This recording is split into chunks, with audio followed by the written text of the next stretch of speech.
you for being here today. We are excited to continue on our series as we cover various topics related to diabetes week to week.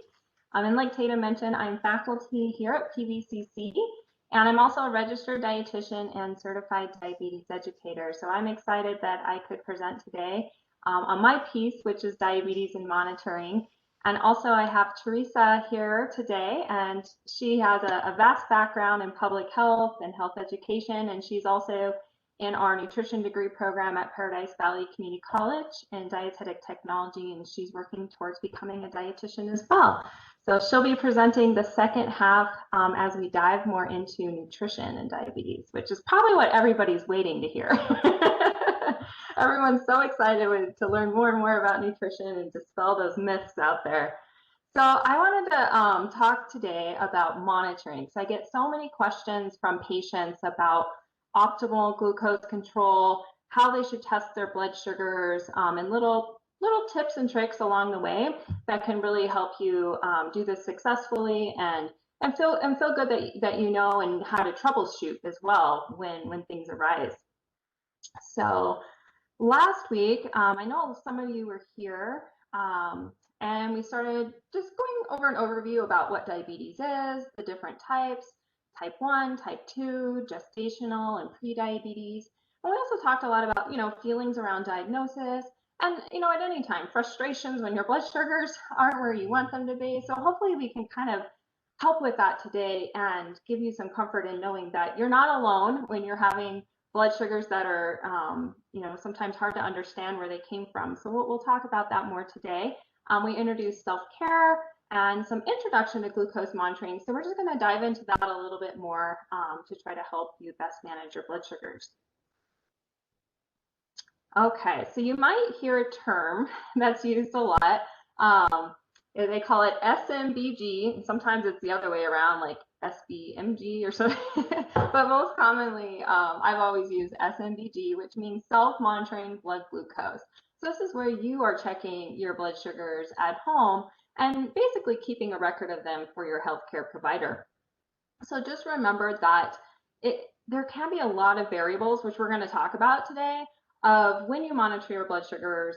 They could be related to food, they could be related to other reasons, and it's completely normal for your glucose to go up after eating carbohydrates, because carbohydrates, after we eat them, turn to glucose in our blood after digestion.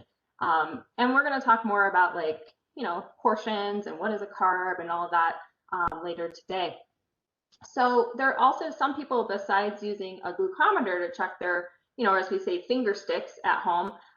We mentioned last class too, there's something called a continuous glucose monitor. And some people do have those where they wear a monitor that reads their blood sugars all day long. There are some people with type 2 that do have them. I would say majority of people that have that type of monitor have type 1, and they also have an insulin pump because it really helps them to best manage their blood sugars that way. So I have some tips for checking your blood sugars and monitoring it with a glucometer.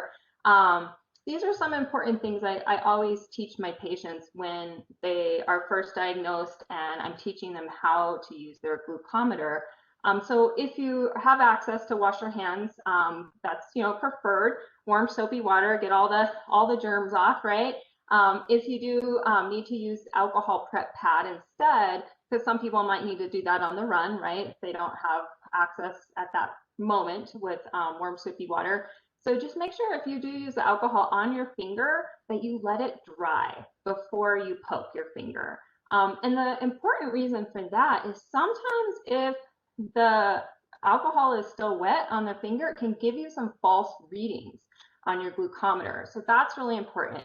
And if you ever have one too, that you're like, that just doesn't sound right, you can always do it again to double check.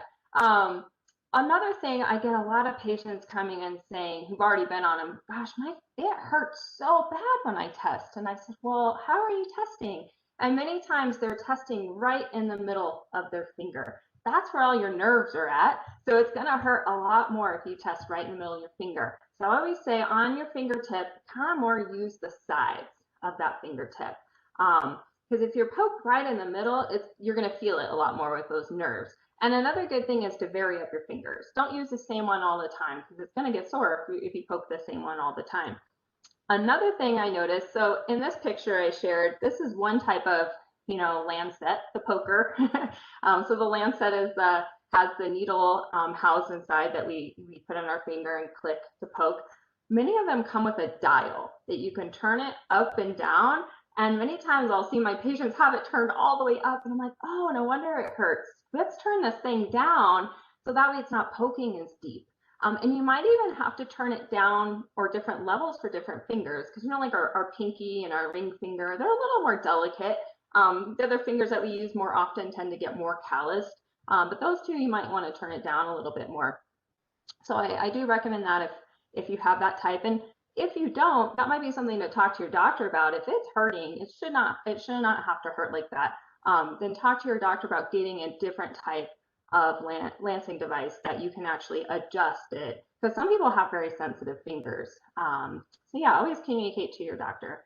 And then of course, keep a log of all of your glucose. I mean, that's great for you to just looking for patterns, as well as your doctor to see, is the medication maybe that you're on working properly? Or is there some other reason why it could be going up and down? So you can keep notes in there too. Okay, so when to check glucose? This is another question I get a lot. Now, this is going to vary person to person, depending on the type of diabetes you have, as well as your current control. So your doctor will tell you, or your diabetes educator, how often they'd like to check your blood sugars at home. So it could be various. It could be fasting upon waking before you eat anything. It could be 2 hours after you eat a meal. It could be at bedtime. And of course, I always say with any symptoms you don't feel right, please check your blood sugar. I'll give you a couple examples, I guess. So type 1 diabetes, typically they are going to test multiple times a day, before meals, after meals, and anytime they're eating carbohydrates and snacks. They're also going to check it at bedtime, and many of my patients check it in the middle of the night if they don't have a glucose monitor. Now that's different because they do have to take insulin with every single meal, so they're always checking to see how much they should give themselves. So that would be normal to test a lot more frequently with type 1. Type 2, it could vary person to person. I would say on average, most doctors want patients to check it a couple times a day and kind of vary it up. Maybe do a fasting one day, 2 hours after breakfast, maybe the next day try lunch, 2 hours after bedtime. So if it's only twice a day, you can vary it. So that way you can look for any type of patterns too, to see if certain meals, sometimes, more people are more sensitive, maybe after dinner or something like that. So it can help you kind of troubleshoot, is your medicine working? Is it the diet? So you can vary those up a lot. So it just kind of depends. Pre-diabetes also depends as well. Could be just a couple times a day, or it just could be as needed. But your doctor will let you know if they do want you to test more often. So, so just real quickly, I did mention medications. So there are some medications that work differently. So like insulin, right? Insulin will more rapidly lower your blood sugar. So that's a good idea if you're feeling, not right after taking insulin and eating. It could be that, it could have been too much insulin, not enough carbohydrate. So always just test whenever you just don't feel yourself. But keep in mind, it's not always what you ate. It could be infection, illness, stress, hormones, any of those things. So particularly like pregnancy, the hormones keep going up and up and up through pregnancy. And so if I have a patient has type 1 diabetes, their blood sugars will start going up as they become more and more pregnant. So we have to adjust their medications throughout their pregnancy. And then also too, I've worked with some women, hormone changes during the menstrual cycle. That can also lead to changes.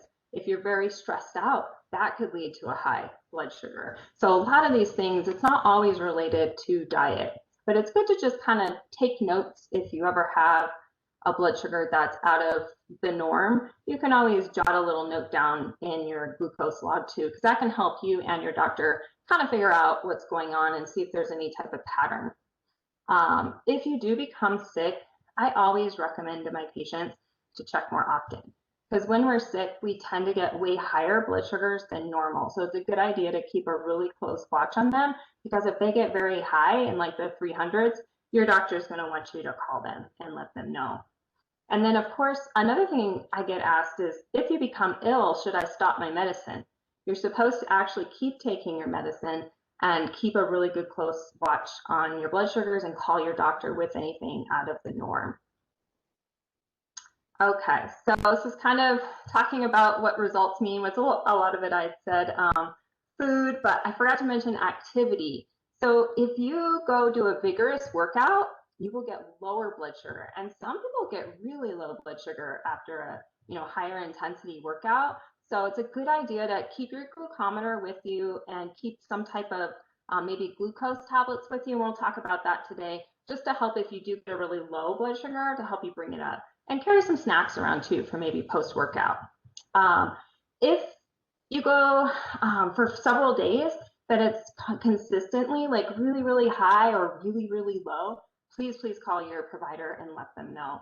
Many times that might mean that you need a medication change if it's too low. For example, my grandmother, she's 92 now, so she's had diabetes for a long time, and she was on a medicine called glyburide.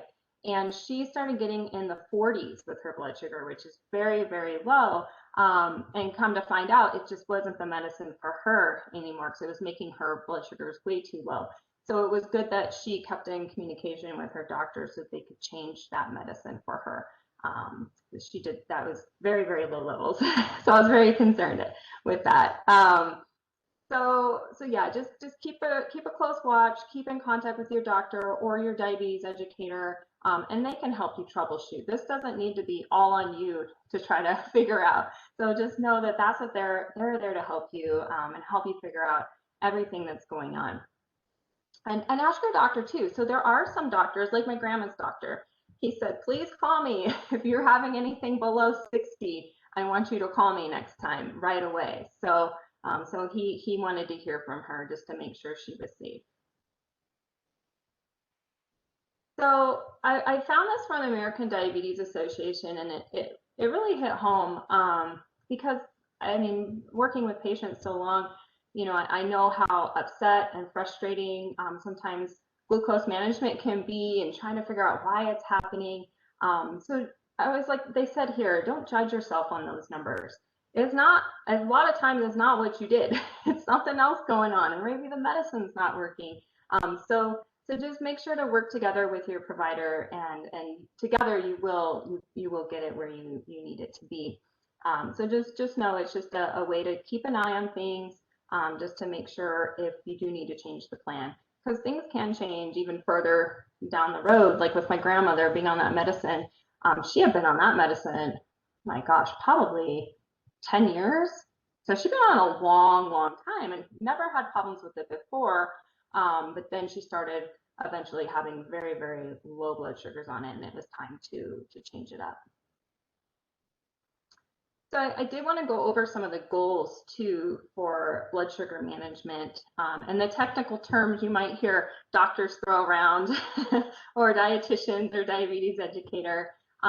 Low and high, or high and low blood sugar. So hyperglycemia is high blood sugar, so you might hear them say that instead of just high blood glucose, or hypo, meaning low blood glucose.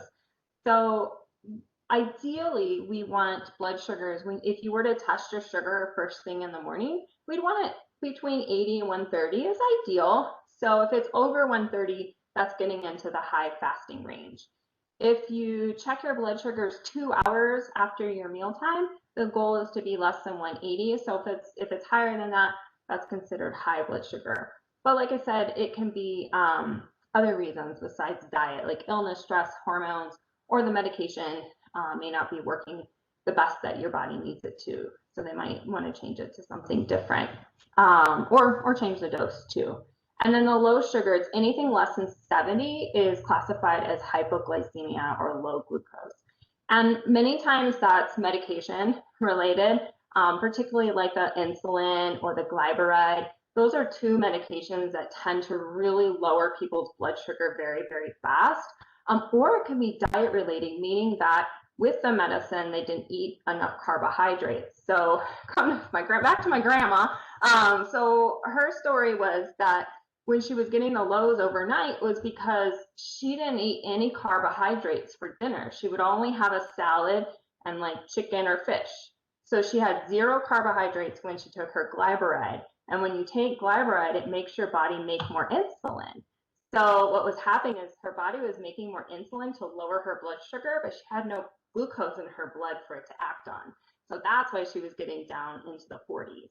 So she tried to have some more carbs in the evening, but it still was a little, in the 60s. So her doctor then decided to just go ahead and let's try something new. So they put her on a new medication, and now she's doing much better on it.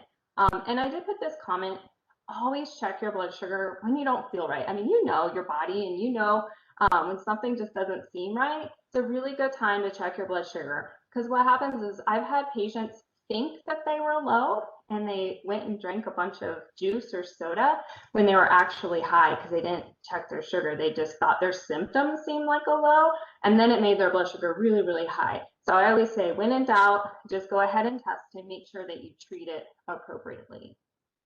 And we're going to talk about how to treat low sugar and high sugar today.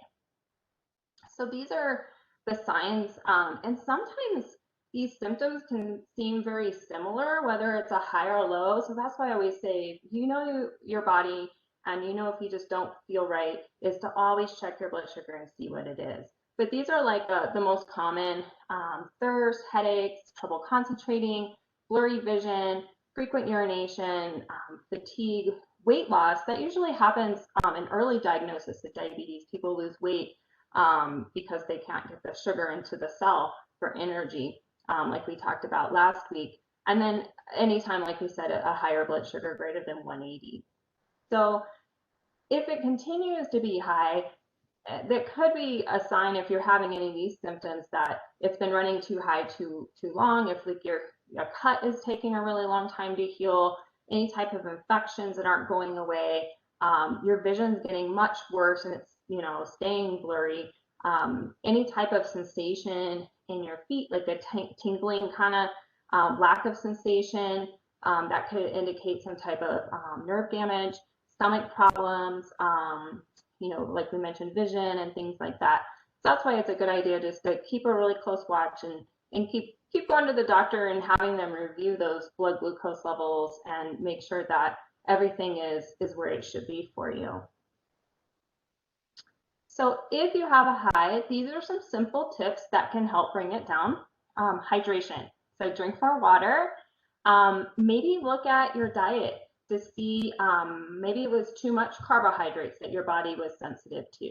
And we're going to dive into carb counting next week in a lot of detail on how much and how you can kind of balance that to figure out, maybe you can't have more than 60 grams of carbs at a meal and it makes your blood sugar is too high. Some people, it's 45 grams at one meal. So everybody's body is completely different.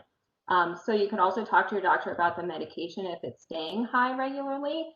And if you have a high, just taking a walk, even just walking around your house, drinking water, you can naturally lower your blood sugar just by moving around. And regular activity will also keep your blood sugars in that nice range long term too. And I did put a comment on here: if someone is type 1 or they're pregnant, you should test for urine ketones if the blood sugar is remaining really, really high. So 300 for type 1 or greater than 200. So that we're talking like blood sugars are staying high and not coming down. You can buy these ketone strips at the Walgreens or Walmart, and you can test the urine for ketones, and it'll let you know if you're going into ketosis, then that way you call your doctor right away. So that's a certain time that we do want people to do an extra testing just to make sure they stay safe. All right, so low blood sugars. So you can see fatigue is on both those lists. I would say like the most common is I'll be sitting with a patient and they all just sudden start sweating. And then I'm like, how are you feeling? You feel like you have a low? And they're like, yes. And I usually go run and grab them a little juice or some glucose tablets. So that's very common, the sweating, shakiness, fatigue. You can feel the heartbeat, just really irritable because you're hungry. Your body's telling you to eat, right? They call it hangry, right? When we're really hungry and we get real irritable. Kind of the same thing. The body's like, you need to eat some food.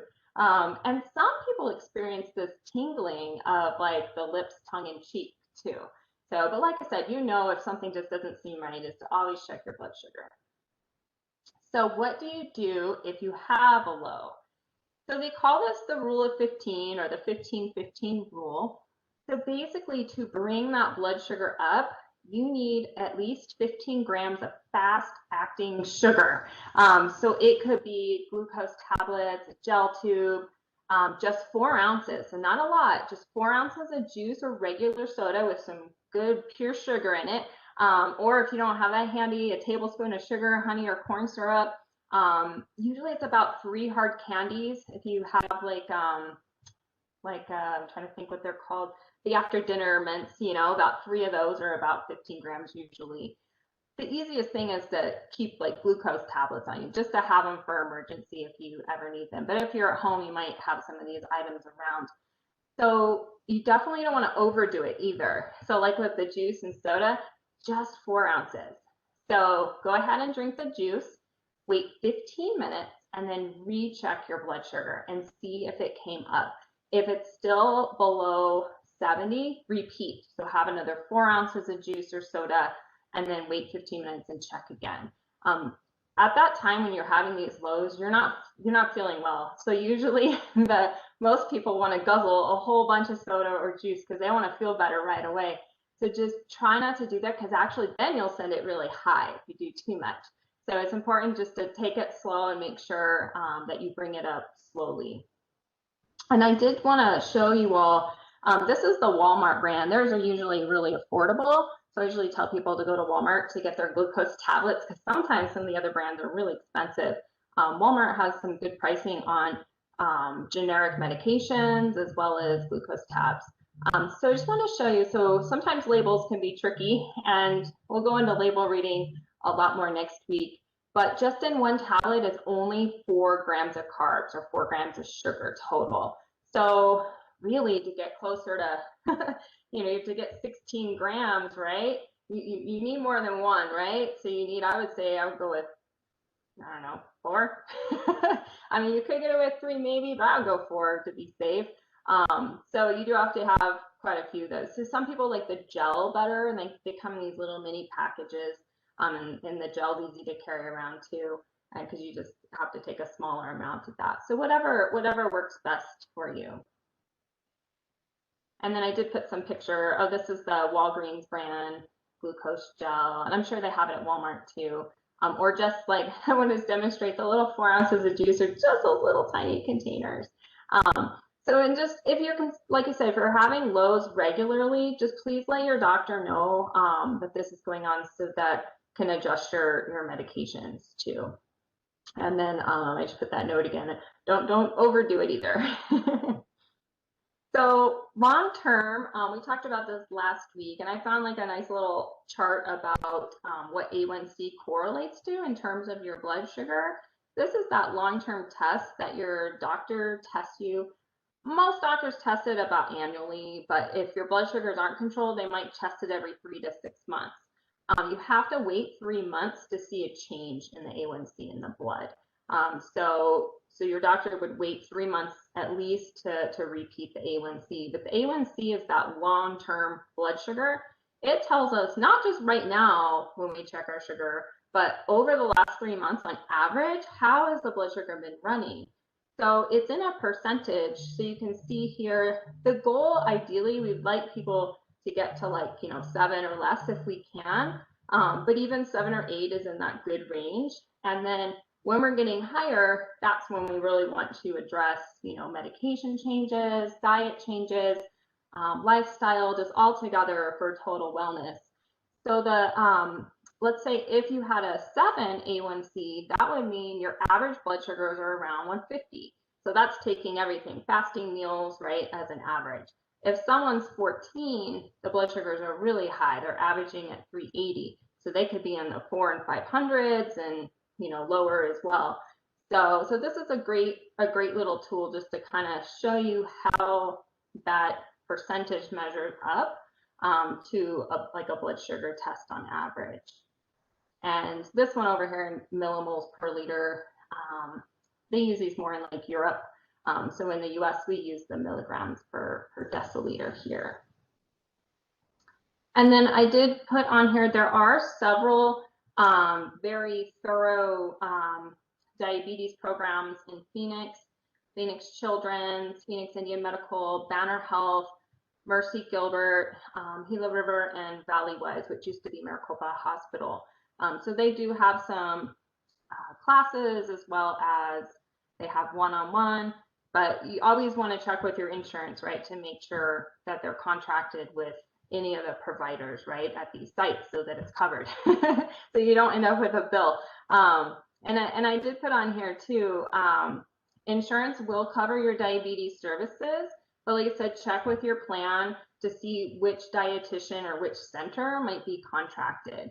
And I think, so Medicare for sure covers type 1 and type 2. Medicare doesn't cover pre-diabetes. We've been working on that. But most of your other commercial plans cover all types of diabetes. Access, I believe you have to go to one of their centers. Like for instance, I have never been able to get contracted with Access as a provider. I believe you have to go to one of their healthcare centers. You can always check with them. But most of the other ones, they'll cover it at 100%. The only one I know you do need a referral for is Medicare, and that's easy. You just ask your doctor, hey, I need a referral to see a dietitian, and they'll give it right to you. And you don't even have to pay a copay when you see a dietitian. And if you want to, you can, like if you are type 1 or you're on insulin, sometimes it's better to see a dietitian who's also a certified diabetes educator, because they're trained in like pumps and insulin management.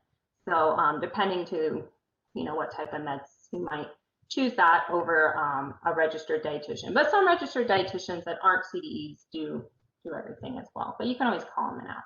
So, all right. So sorry, I kind of went kind of fast, but I wanted to leave plenty of time for Teresa. Does anyone have any questions about glucose monitoring? And you're welcome to go in the chat or turn your mic on as well. Hi, Trisha. So also in, like in the 4 ounces, if you don't have the glucose or the juice, I heard that maybe a little bit of skim milk, maybe a 4 ounces, is that still correct information? We don't recommend it because of the protein and fat take longer to digest, or if it even just has protein in it. Protein and fat would make it even slower, but if it was skim, it'd still be a little slower than say just pure sugar because of the presence of the protein. But if that's all somebody has is skim milk, you could definitely do it and see how it works. Sometimes probably might need more than 4 ounces, but it might work a little bit slower. Okay, because I was thinking that dairy might either work too fast or not fast enough, but I just wanted to clarify. Yeah, that's a great question. And then Trisha, I have a question for you. So I have a father with diabetes, and he's actually doing, very well and has it pretty well controlled. He's very frugal, we'll use that word. So he's pretty frugal and has had a really old glucose monitor. Do you know what the efficacy is of, the efficiency of these glucose monitors after a certain number of years? I mean, is there a certain, would you tell your patients you should replace it once every so many years, or any thoughts on that? Yeah, if, I would say on average, if my patient has if it's 5 years old or something like that, I usually do recommend them getting a new one because they do tend to not be as accurate as over a long period of time. Also too, the insurance will cover certain glucometers. So that's another thing. They can have the doctor write for a new one and just make sure that sometimes doctors will write or equivalent or something like that. So that way it'll give them whatever's contracted with their insurance, because if it's not, all those strips and everything can be really expensive. If someone doesn't have insurance though, the ones at Walmart, their brand, That's a very affordable brand too, if someone doesn't have coverage. Okay, thanks. It's good to know. He's one of those, if it's not broke, why fix it? My thought is, as old as his is, how would you know? You know, so I make sure the accuracy is still there for him. Okay, thank you. Yeah.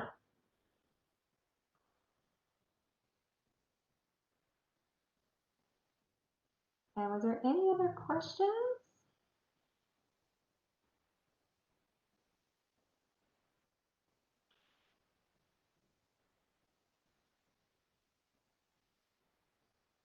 Okay, I think I got everyone. All right, let me, I did stop sharing. Okay, Teresa, I think you should be able to now share your screen and share Okay, with us about nutrition. awesome. All right, one sec. Let me get my screen here. Okay, let me share. Okay, can you guys see that okay? Okay.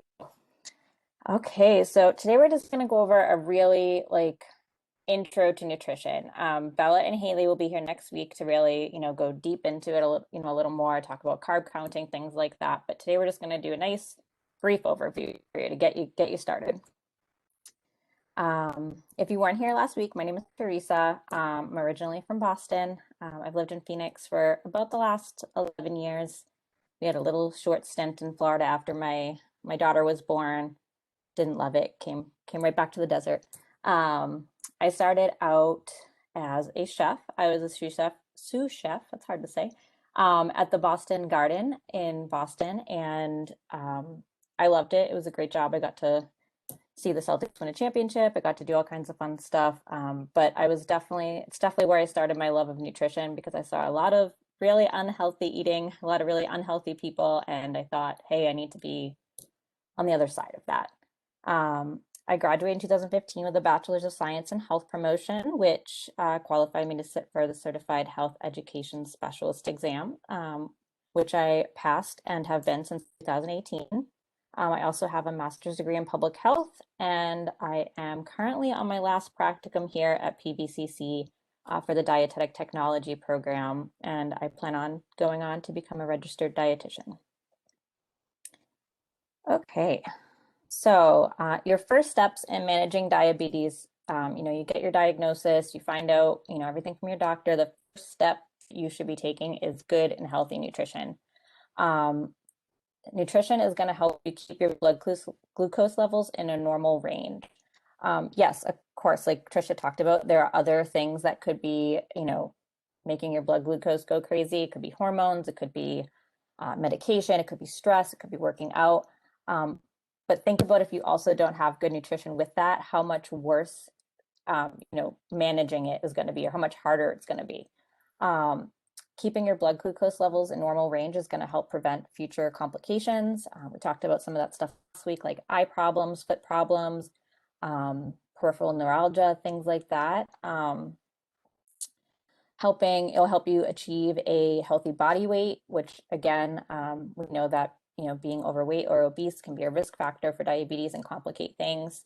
And it's going to help your overall well-being. You're going to be a healthier person overall if you're, eating a good nutritious diet.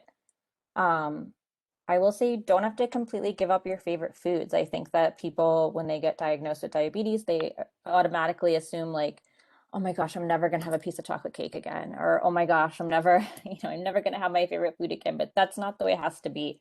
There has to be a balance, right? And we'll talk a little bit more about that.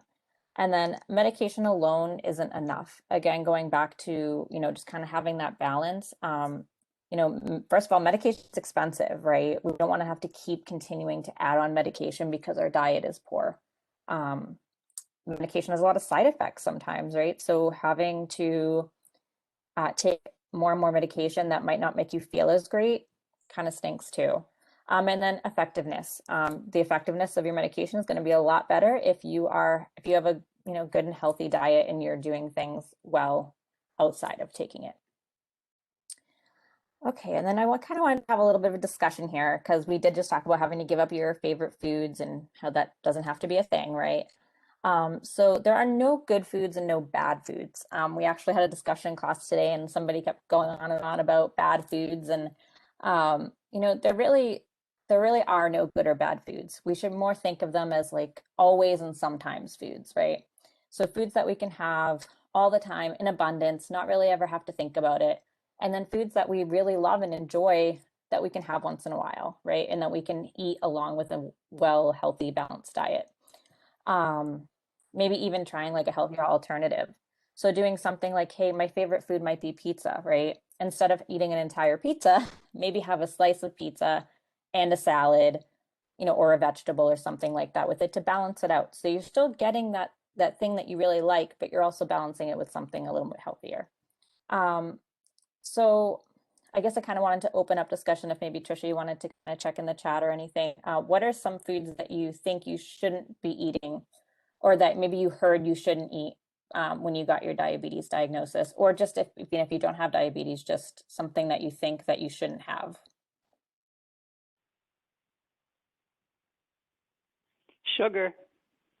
Sugar, okay. Fast food, I just saw. Okay. Soda, Mexican food, and candy. Oh gosh, Mexican food. I don't think I could ever give up Mexican food. Well, the good news is that you don't have to 100% give up all of those things. There are definitely easier, there are ways that you can add these things into your diet with with strategy. You just kind of have to have the right tools, and we'll talk about those. Oh, Diana, bread. No, you need bread, right? Oh, and Thanksgiving meal. Yeah, no, I couldn't give any of that stuff up. And you don't have to. You don't have to. Okay, so first we'll talk about macronutrients because these are the little nutrients that we need in our diet in large amounts. These are the things that you hear about all of the time, right? So protein, fat, and carbohydrates. Those are the three things that we need in large amounts in our diets to keep our bodies going. So we'll just go through them real quick. Proteins are made up of little tiny building blocks, and they're called amino acids. There are 20 different amino acids. 9 of them we consider essential. The other 11 are considered non-essential. So the reason we call the 9 essential is because your body does not make them. You have to consume them through food. There are foods that are considered complete proteins. They have all of your essential amino acids.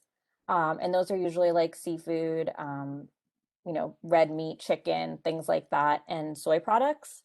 But the thing is that a lot of people think, well, I have to eat meat to get this. What if I'm vegetarian, or what if I don't eat meat? The thing is that you'll get plenty of these amino acids as long as you're eating a balanced diet within plant-based foods. So as long as you're eating a good variety, you'll eventually kind of add them all up and you'll be fine. You'll get all of those amino acids in. These amino acids are used in the body to build and repair muscles. They help make hormones and enzymes, and they can also be used as a source of energy. For protein, you might be surprised by this, but you only really need 10 to 35% of your daily calories to be protein. I think here in the US, we're a little protein obsessed. Everybody thinks you need more protein. And that's just really not the case. Most people are getting enough protein. Most people are not deficient in protein. Fats. So fats are really important. They supply fatty acids to the body, such as omega-3s, omega-6s, things like that. And they also assist with vitamin absorption. So some vitamins do not get absorbed into the body unless there's fat involved. So vitamins A, D, E, and K are some of those, and all the carotenoids are all vitamins that need fat to be absorbed in the body. So fats are important. They also provide flavor and texture, right? I mean, when you think about meals with maybe a little bit of olive oil or some avocado, they provide a great flavor and mouthfeel to make them more palatable. When you are choosing a fat, try to go for a plant-based fat or a plant source of fat. So rather than having butter or things that might be a little higher in saturated fat, maybe stick with like avocado or olive oil, or even like nuts or seeds are good sources of fat. And then for, carbohydrates. Oh, I actually skipped a part. I'm sorry about the fats. Let me go back. There are a few different types of fat. So we have polyunsaturated fats and monounsaturated fats. Poly and mono are the ones that we say are the good fats. So those are the ones we're going to find in olive oil and avocados and all in the nuts and seeds and things like that. Those are the fats that we want to kind of, consume. They're liquid at room temperature. That's a good way to kind of know what kind of fats they are. And then when we come to saturated and trans fats, those are the fats that you think of that are like solid fats. They're in animal products. They're in a lot of our baked goods, lard, stuff like that. Those are the types of fats that are directly, adding to, heart disease and high cholesterol and things like that. So we just want to make sure that we're mindful and we keep those, the saturated fat to under 10% of your daily fat intake. And trans fats, you want to have little to none. And then, oh, I actually put the wrong number here, but it's 10 to 25% of your daily calories should come from fat. And then carbohydrates. So this is the big thing with diabetes, right? Everybody is worried about carbohydrates. So carbohydrates are not evil. They're definitely not evil. You need them. They're the body's main fuel source. So your body wants glucose. Your body wants carbs to function. Your brain needs them. Your body needs them. Carbohydrates are made up of starches and sugars, and they do break down to glucose in the body. Carbohydrates are going to be, most foods that aren't meat or dairy. So, all of your fruits and veggies are carbohydrates, your whole grains, beans, all that fun stuff. Those are all carbohydrates, and they should contribute 45 to 65% of your daily calories. So that's going to, be different depending on, how well your diabetes is managed, how your body reacts to certain carbohydrates, and the quality of the carbohydrates also matters. Carbohydrates that are whole grains, for instance, or fruits, like we talked about last week, where they kind of come in a package with awesome nutrients and vitamins and minerals and antioxidants, and that awesome nutrient that I love so much is fiber, right? So that's going to help your body break the glucose down slower, and you won't have those crazy blood sugar spikes. Okay, so next is micronutrients. Oh my goodness, you can tell that I was probably tired putting these together. I forgot the R here. But anyway, micronutrients are groups of nutrients needed in small amounts in our diet. So we don't need these quite as much as we need the macro, or we need them just as much. We don't need as much, I should say, in our diets. So they include vitamins and minerals. And I guess I could kind of ask Trisha on this one, but I would also kind of consider antioxidants a micronutrient. I think those are also important, and they're things that come in fruits and, dark veggies and things like that. They're not as talked about, and they're not technically considered a micronutrient, but they're great to mention. So vitamins are organic compounds that are made by plants and animals that can be broken down by heat, acid, or air. So that's just like the fancy way of saying they're nutrients that come from plants and animals. But there are things like vitamin A, vitamin B, vitamin D, the things you hear about all the time, right? And then minerals are inorganic. They usually come from soil or water, and they cannot be further broken down. So things like calcium, magnesium, iron, all of these things are very important to different processes in the body, right? So you think about vitamin C, what do you think about, like off the top of your head? Cold and flu, right? You think about keeping your body healthy and your immune system.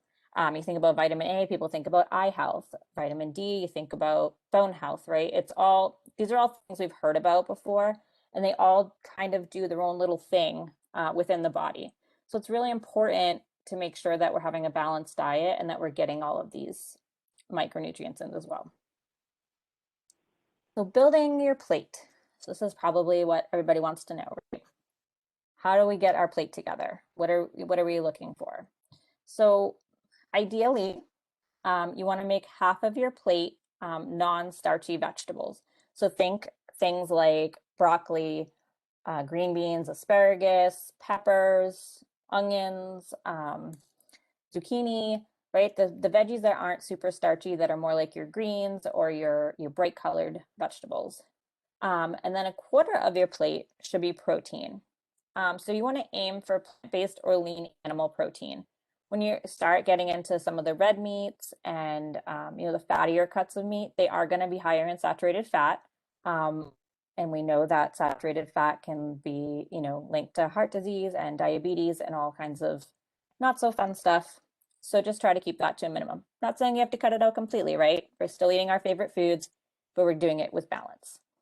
And then with the other quarter of your plate, we're thinking complex carbohydrates. We talked about the quality of the carbohydrate, right? There's a big difference between eating, a slice of white bread and a slice of whole wheat bread when it comes to our blood sugar. So again, whole wheat bread is going to be higher in fiber and protein.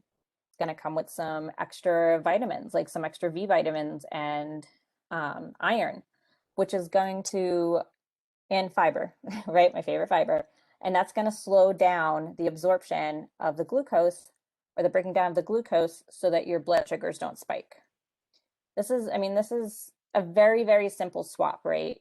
Changing white bread or white pasta to like whole grain bread or whole grain pasta. Or if it's something like you can't have wheat or gluten, then maybe like a brown rice pasta or a quinoa pasta, or they have pretty much every pasta out there now, right? Like chickpea pasta. So kind of just, choosing a better carbohydrate rather than saying I can't have them at all, right? I know for one, I love rice. Like I love eating rice, and it's just a very simple swap to say, hey, I'm going to have brown rice instead of white rice. So talking about complex carbohydrates, the difference, what we just talked about with simple and complex, is that simple carbohydrates are just going to break down real quick, straight glucose to the body, right? Complex carbohydrates are going to be filled with a little more nutrition. They're going to have the fiber, and they're going to break down slower. Eat the rainbow. So we talked about all of those micronutrients, right? The way to ensure that you're getting a good amount of, or even the amino acids, the best way to know that you're getting all of these nutrients is to eat the rainbow. So make your plate as colorful as you can. These plates on the screen are obviously really gorgeous, and we're not going to probably cook like that every day, right?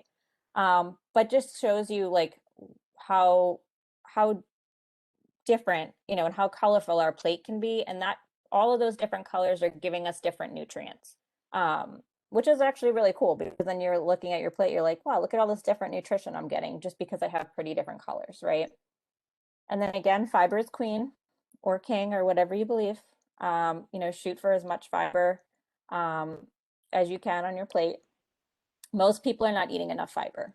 I will say that. Don't be afraid of fruit. So adding fruit to your meal, your salads, having fruit with breakfast, having a smoothie, just be mindful.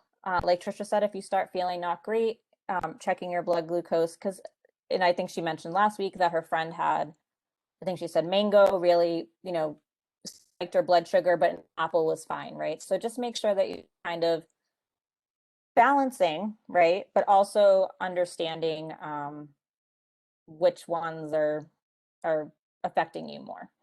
Another note to add with things like fruit or things that might spike your blood sugar a little bit is to eat them with a protein or fat. Something else that Trisha had talked about is that that's going to slow down the glucose spikes. It's going to, your body isn't going to react as quickly when there's fat and protein involved. So if you do have an apple and that seems to raise your blood sugar a little bit, maybe have it with a little handful of nuts or some peanut butter. And then think plants. So again, you're going to get most of your nutrition, vitamins and micronutrients when your plate is colorful and filled with different fruits and vegetables and beans and legumes and rice and whole grains. Okay, and then serving sizes and portion control. So they'll go into this a lot deeper next week when we guys talk about carbohydrate counting. But this is just like a general overview. One serving of carbohydrates is 15 grams. So just be sure to check your food labels. In Trisha's class last summer, we had to do a little challenge to see how many carbohydrates we were eating. And I found out that my morning bagel was four servings of carbohydrates in one bagel. And I think I only had like 12 for the day for like 12 carbohydrates for the day. So um, you really got to just look at the labels and see how many. So again, I had 60 grams of carbohydrates in it. So I knew that it would be 4 servings of carbohydrates. Um, and then one serving of animal protein is 3 ounces, or it's about the size of a deck of cards. So if you're making your plate, I think a lot of us, especially nowadays, you go to a restaurant and your plate is, you get a steak and it's like 8 to 12 ounces, right? That's well more than a portion. I would think more of animal protein as like a condiment. So something you add on top of your salad or something you add in your tacos, right? So a serving is 3 ounces, or think about the size of a deck of cards. So it's not huge. And then one serving of fat is 5 grams. So that's something else you would just look at a food label, because things are so different, right? You don't, it's hard to just like give you like a serving size, because some things are obviously a little fattier than others. Like salad dressing is going to be a little different than like an avocado or something like that. And then some tips for portion control and serving sizes are meal prepping and planning ahead. So if you can see this bottom picture, that guy is prepping some meals, right? This is obviously not something that everybody loves to do, but it can be beneficial just to have some things ready to go for you in the fridge. I really love the idea of kind of cooking a bunch of different components and then kind of Chipotle style, like putting them together throughout the week. So say you maybe make a big batch of grilled chicken and a batch of rice and a couple different veggies. You can kind of mix and match, right, throughout the week. And just know what your serving sizes are. That way you're prepared and you're not like, oh my gosh, what am I going to eat? Or you don't have something if you have a low, or, you're not prepared and ready to go. And then personalized recommendations. So obviously, always chat with your doctor, nurse, or dietetic professional for personalized recommendations. These are very general. We can't tell you how many carbohydrates you should be having, or what your blood glucose should be, or what your exercise regimen should be. That's all very personalized, and these are just general recommendations. And then go in prepared. So if you do have some things you want to talk to the doctor about, don't be afraid to ask questions. Or keep a log of what you're eating. Let them know what's affecting your blood glucose, what times you're eating, what are the portion sizes you're having. That way, when you go in, you're ready and armed to talk about what you need personally. Okay, then next week, I hope you'll come back and join us again. Bella and Haley will be here, and they will be diving deeper into nutrition. So they're going to talk about carb counting and the impacts of macronutrients on blood glucose levels. They're going to help you critique meals. So if you go out to eat and you have a plate of food and you need to kind of guess what you're eating, they're gonna give you a little insight on that. At the same time, next Thursday, same link. Teresa, there was a good question in the chat about alcohol. I Okay. don't know if you or Trisha want to address that one, but I know I've certainly heard this question plenty of times before in terms of the impact of alcohol on blood sugar. So if one of you want to address that, that'd be great. Can you ask the question? Did you see it? I can't see it, sorry. I'm sorry, I didn't know if you could see your chat. It says, how does alcohol in late afternoon affect blood sugar? So Trisha can definitely chime in if I'm wrong, but I think alcohol affects blood sugar no matter what time of the day you have it. I don't think it necessarily matters what time of the day. We did talk about this a little bit last week, that you want to make sure that you're eating when you're having alcohol, because alcohol can drop your blood sugar. And you want to be, kind of think about what you're drinking too. So if you're drinking some of those like fruity, sugary mixed cocktails, those are gonna obviously spike your blood sugar a lot more, right? They're full of sugar. But then on the other side, if you're just drinking, straight like hard liquor or something like that, that can definitely impact you. So you definitely want to make sure that you're eating eating alongside, but I don't think that really the time of day has too much to do with it. Trisha, do you want to chime in on that? Yeah, you're completely correct. The only other thing I would say is it also could depend on what type of medication you're taking. So like insulin, or like that glyburide medicine that makes you make more insulin. Those those types of medicines could cause you to get much lower blood sugar. So like you mentioned, like consuming food is a good idea, or even checking your blood sugar before you maybe have a beverage too, just to double check. Great points. Are there any other questions? It can be on anything that we talked about today.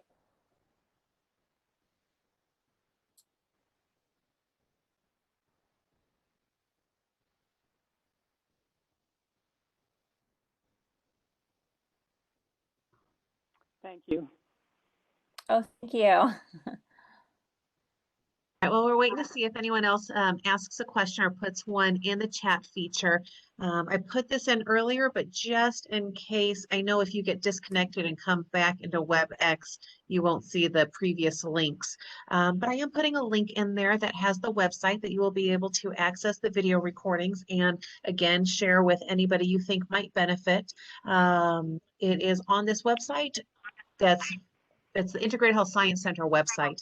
And with that, you'll see a tab that says Diabetes Education Workshop Series. So after today's recording, it took us a little bit to get last week's recording up, but I think we worked through the kinks.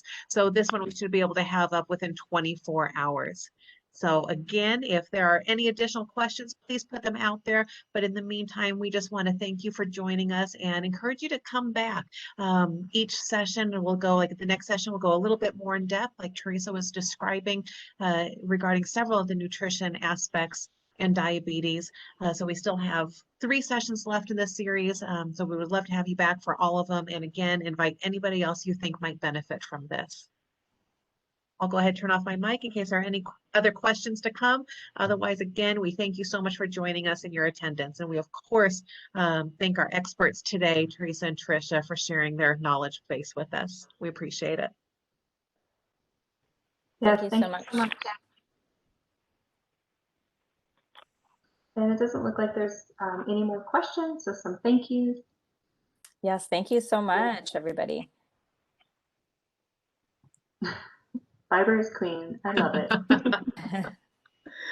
I like that one. Valentina. Yes. All right, I think I am safe to stop the recording since I don't hear any questions coming in.